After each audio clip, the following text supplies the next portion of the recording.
Hi, it's Foxx from eModels here, with part 3 of our build-up of the Revell 1/32 Mark II Colonial Viper. Apologies for the delays with this video, we've been having some broadband troubles here, which is a bit of a pain in the backside. Right, I've done a little bit of work off camera.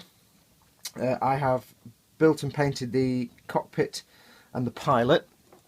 The reason I did that off camera was it's very close in painting and decal work, so it wouldn't be very exciting for you to sit and watch the back of my head. So I decided just to get that done, and then we'd do this episode. So I have finished the cockpit, if you can, coordination, if you can see that. It's quite a nice little cockpit. It's not too complex. Lots of potential for weathering, and it's got some decals in there. It's quite nice that they include all the decals for the displays rather than actually just giving you just the raised details that you then have to paint yourself, which is usually fiddly and a pain in the bum. So that's come out pretty well. I've done some weathering in there as well. It's neutral grey is the base colour for the cockpit, and then I've done flat black for the seat.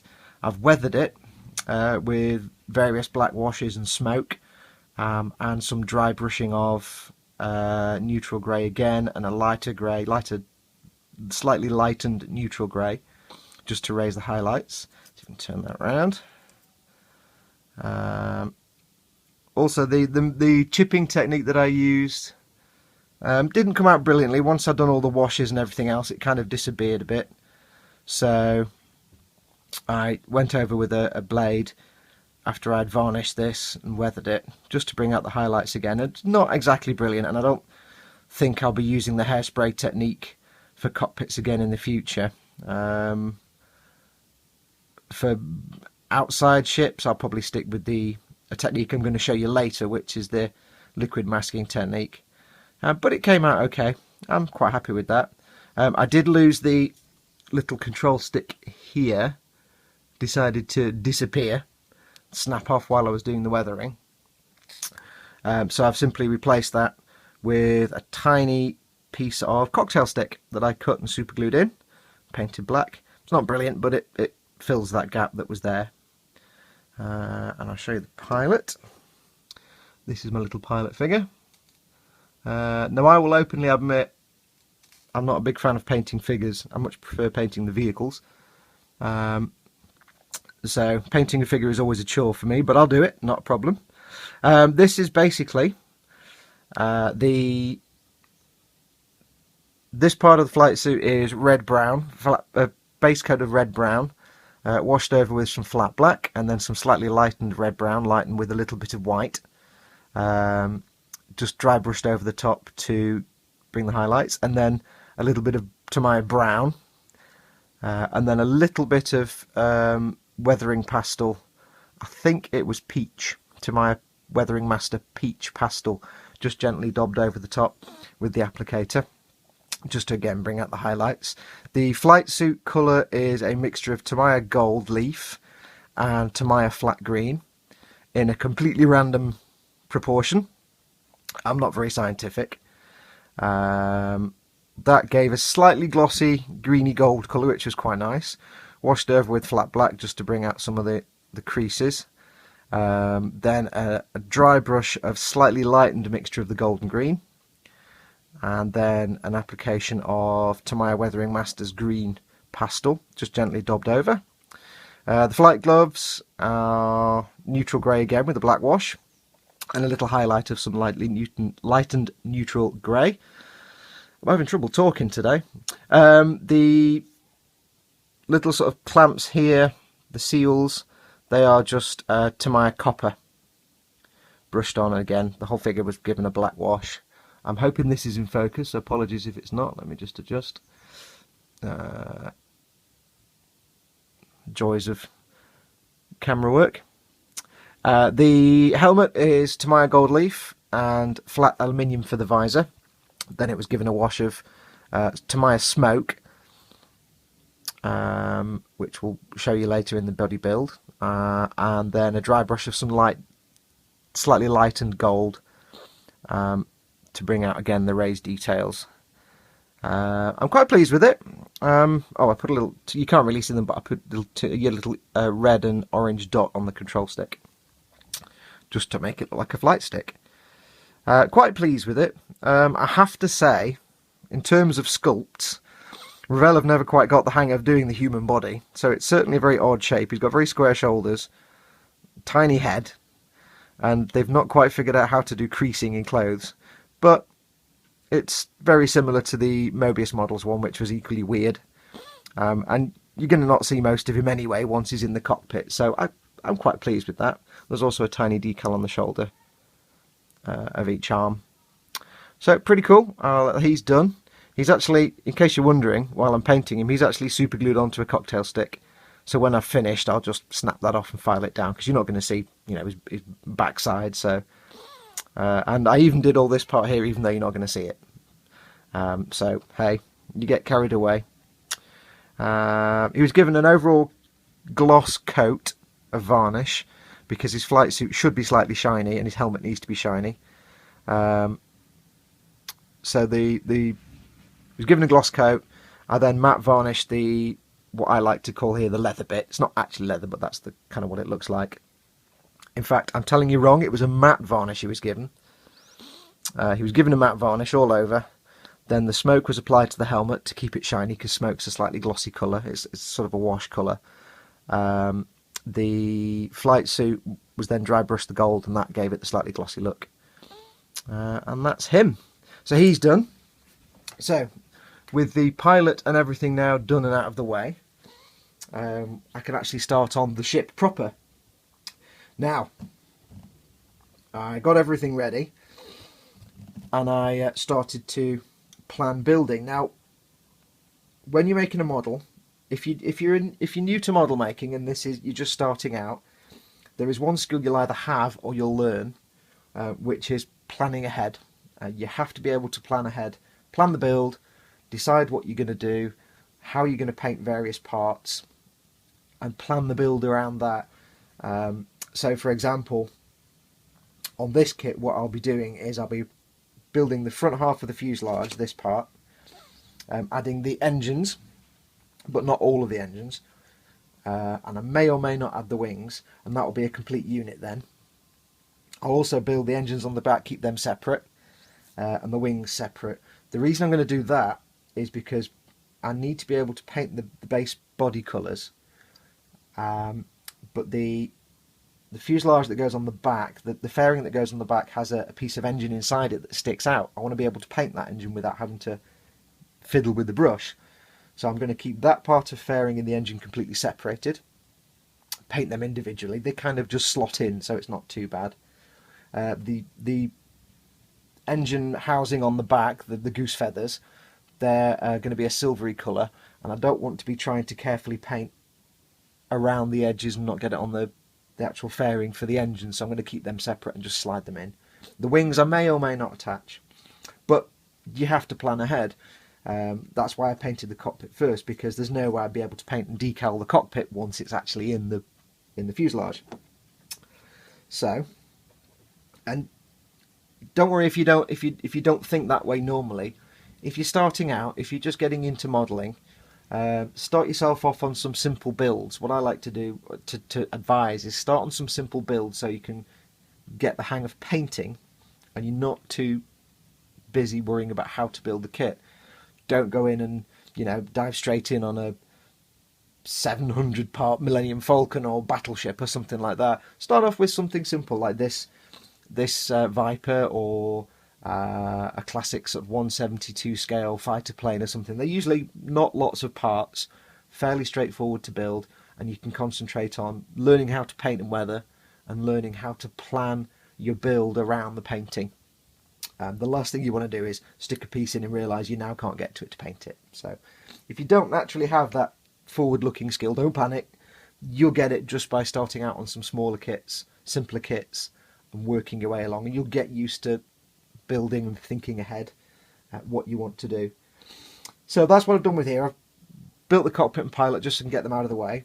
I was planning ahead and thinking about the canopy for the cockpit, Normally with a vehicle I'll stick the canopy on, mask it and then spray it, but this canopy is going to be different colour to the rest of the body, so I'm going to have to do that separately. So I'm not going to put the pilot in the cockpit just yet, I can leave him to the very last minute. Now the beauty of this is it's quite a simple build. Literally, the completed cockpit will simply slot into the body, which I will do now. Now I'm not going to glue this in, and I'm going to show you why in a second. Let me just get my visor because I can't actually see. Yeah, I'm going to show you in a moment why I'm not going to glue this in. Right, so just fits into 2 pins, nice and simple. And then this, the other half of the fuselage, goes on. Voila. However, when I came to test fit this, I discovered a bit of a problem. I'd already painted, oh I forgot to say, I'd already painted inside the fuselage. You may have seen it's grey, it's Tamiya German grey. I painted inside there, I primed it and sprayed it German grey, just so that the little gaps around the cockpit you're not going to see white plastic, because there are some little bits where you can see in, and I thought best to give it a dark colour so you can actually, it just looks like darkness. There are pieces that will fill the gaps, but there's always going to be little gaps, and I can't necessarily put putty and filler in there, so I thought I'd just darken them so you can't see them. Now when I came to do a dry test fit, I noticed a problem. It's quite a nice fit. There is a seam line, but it's not major, so it's going to be easy to sort out. You'll always have that on planes or any kind of vehicle where it's 2 halves moulded together, and it's quite easy to deal with. However, this part here is where the engines slot over the top. Now it should look like that, nice and smooth with bits that will lock into it. However, it doesn't. Now I don't know what's happened. It could be that there's been a glitch in the moulding from the factory, and this is just skewed off that way. It could be that at some point between the factory and here it's been near a heat source and slightly warped. It doesn't look particularly warped, it doesn't look like a mismold, but it could be one of a million things. Now this does happen from time to time. As you make more and more models, you'll come across every now and then something where something's gone a bit wrong. You will usually come across it on resin kits because they're always slightly bent or warped. Resin is very soft when it's warm, so if you buy a resin kit and it has lots of thin parts, like say you bought a resin kit of an X-Wing and it had the long thin cannons, you'd guarantee they'd be like that, they'd be bent. But you kind of expect that with the resin kit. It's a lot rarer with a plastic kit. Generally plastic kits are spot on all the time. Now I could buy 1,000 of these Viper kits, and this might be the only one with this moulding glitch. So if you're making a kit and you do find something where it's completely warped, don't panic. You'll often find pieces that don't quite fit together very well, or they've got big gaps between them, things like that. That's normal. That's what filler's for. But this is quite unusual. It's not something you see very often. Now if you do get this, you can either try and repair it, which I'm going to do shortly. You can try and resolve it yourself, and in most cases you'll be able to. But if you can't, if everything's gone completely wrong and you just can't fix it, just give the guys at eModels a shout. If you've not been able to resolve that, they'll be able to send you a replacement. It's not a problem. What I'm going to do is, I did consider simply, just check my focus. Did consider checking my focus. I did consider just simply using some super glue, some CA cyanoacrylate glue, clamping it and letting it set. Normal plastic glue melts the plastic together. CA glue just bonds it, and that will be a stronger grip. That will be absolutely fine. However, it might work, but it might over time snap back, because that's quite a, I'm having to push quite hard here to snap that back together. So I'll just bring that closer so you can see it. I'm waffling away and not actually showing you. You can see here it's just completely warped. So I could simply snap that together, clamp it in place, leave it for a while and hope it sets. But that's a lot of pressure to do that.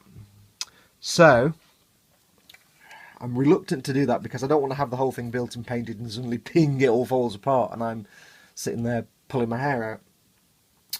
So what I'm going to do is I'm going to try a technique that you would often use on resin kits, which is to simply heat it up and try and coax it back into shape. Get this apart again. I basically need to just, this part here, I basically need to bend that back there. Now it's quite a thick piece and you can actually see there's some warping there, so it may be a mismold. So what I'm going to have to do is basically warm this up,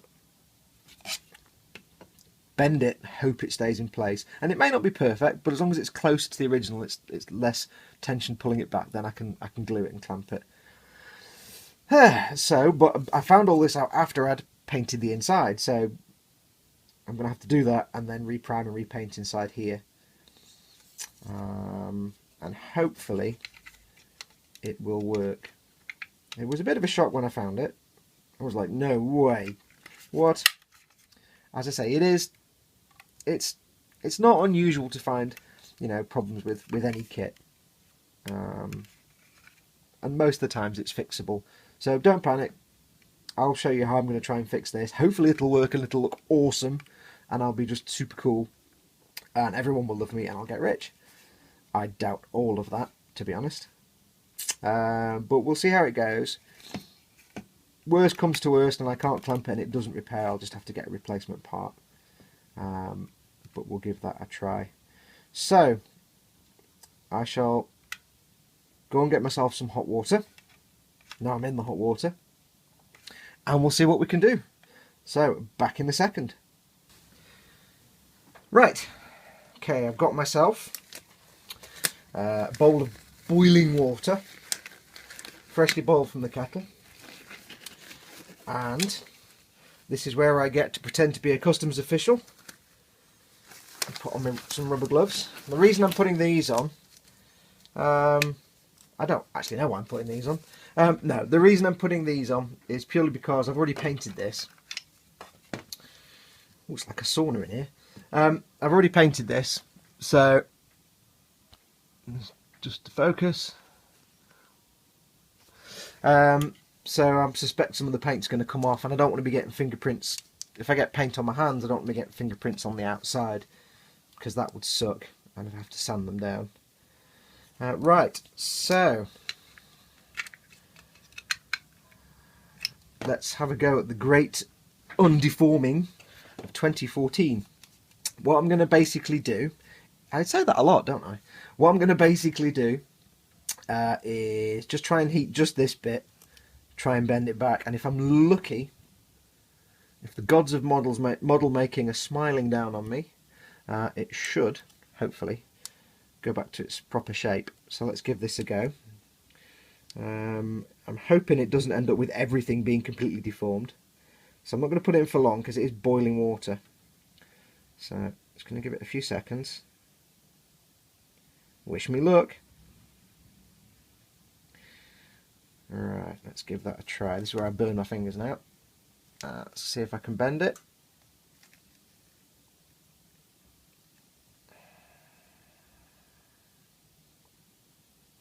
Nope. It's either going to bend back in shape, not bend at all, or snap off. One of the three. And the way my look goes, well, I don't want to say the way my look goes. Okay. Also does wonders for your complexion, this. Okay, so a bit longer this time. Talk amongst yourselves.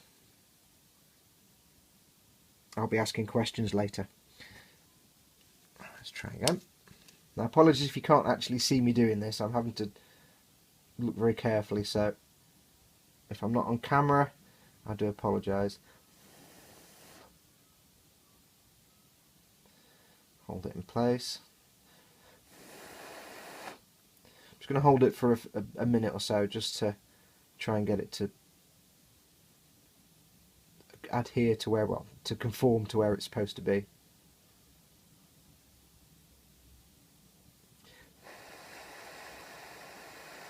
I suppose I should really have a bowl of cold water as well, but it's moving a little bit, I think.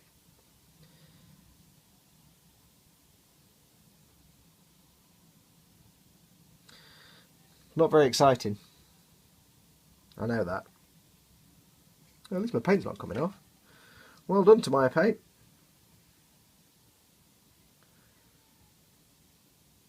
Just goes to show if you drop your model in a bowl of boiling water, it may not need to be repainted. Okay, give it a bit longer. Try again. I have no doubts this may not at all work whatsoever.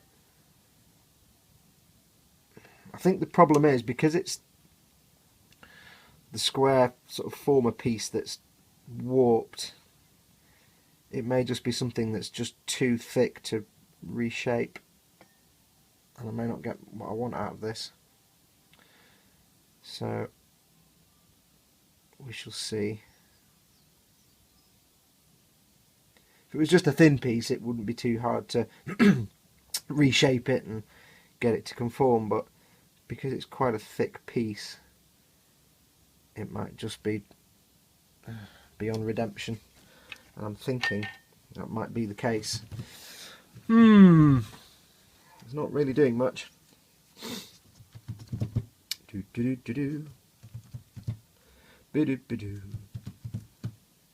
to think of something to talk about now, so I'm not just open air, dead mic. Let's try again.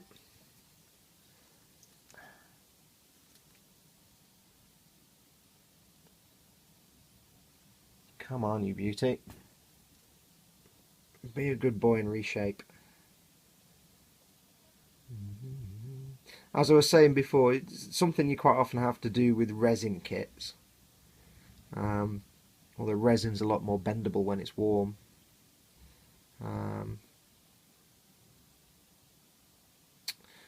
With resin kits, it's kind of taken as a fact that there'll be some misshaping, so I've had to do that a few times.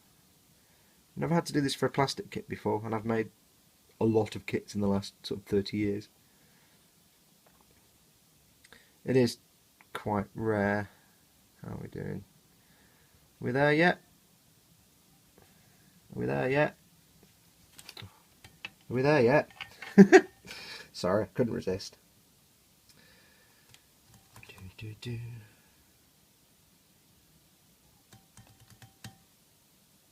Quite surprised the paint hasn't come off. While I'm doing this, I'll tell you actually something I was doing the other day. A friend of mine hasn't made models in years and years and years. Made them when he was a kid, and he's interested in getting back into it. So I said I'd sort of train him, do a little supervised build with him, and he bought one of the Revell Easy Kits. They're sort of pre-painted at the factory, and they're snapped together. And he bought, I think, a Jedi Starfighter, Anakin or Obi-Wan's Jedi Starfighter.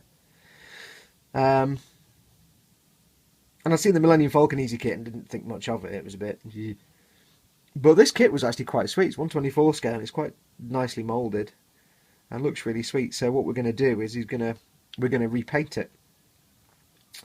And if you're looking for practice for painting, you know, maybe you don't want to get into the building just yet, you just want to learn how to paint. Those little Revell Easy Kits, or any snap together kit, they're usually quite simple. And good practice. But I'd actually recommend the Obi-Wan's Jedi Starfighter. It looks really nice. Nice and crisp. Got a huge canopy, which would be good practice for masking off canopies. So we're going to be doing that at some point. I don't think this is going to work. I think we might be on a loser here.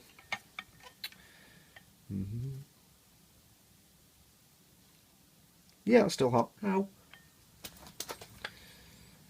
I never got prizes for being smart, trust me.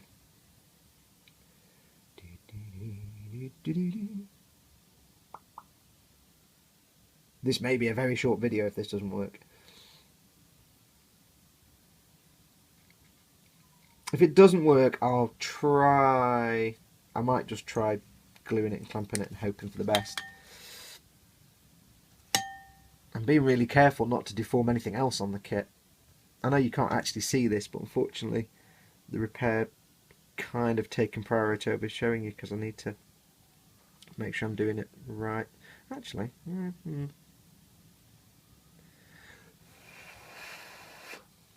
So yeah, if you're looking to get into painting and weathering or want some practice kits, those little Revell Easy Kit ones are actually quite, you know, not expensive. And they're not bad. I got the X-Wing one actually. I thought it'd be quite good fun to paint. I'm waiting on delivery. Well, I've just received a 1/72 scale fire molds X-Wing, and I'm waiting for delivery of 1/48 scale. But I was really jonesing to make an X-Wing, so I was in my local hobby shop, and they had these easy kits. I was buying something else, and I was like, yeah, I'll go on then, it's only 15 quid. So I got one of those. Sorry, guys at eModels. Oops. Got one of them and got it home, and it looked alright actually, it wasn't too bad. But I had this great idea of drilling out the canopy, so I just had the canopy frame to make it look like the ILM filming miniature, which just destroyed the canopy. It went horribly wrong, and I had to just throw it away. So that didn't go quite as I planned. So, okay, let's try a little test fit. Oh, that's really hot. See how we're doing. I'm kind of hopeful, but I'm kind of pessimistic at the same time. Yeah, just being an idiot now. Hello. Pins in the holes. Hello. Now it's a bit better. It has actually bent it a little bit. That's a lot closer than it was before. Yay! Right, a little bit more. Now, you know, knowing my luck, I'd be doing this and I'd then after half an hour discover I've got the wrong piece. I've done the wrong piece. Right, so I'm going to go and carry on doing this. It's not very exciting. I'll carry on doing this for a little bit. And when I've finished, I'll come back and we'll crack on. So, see you in a moment.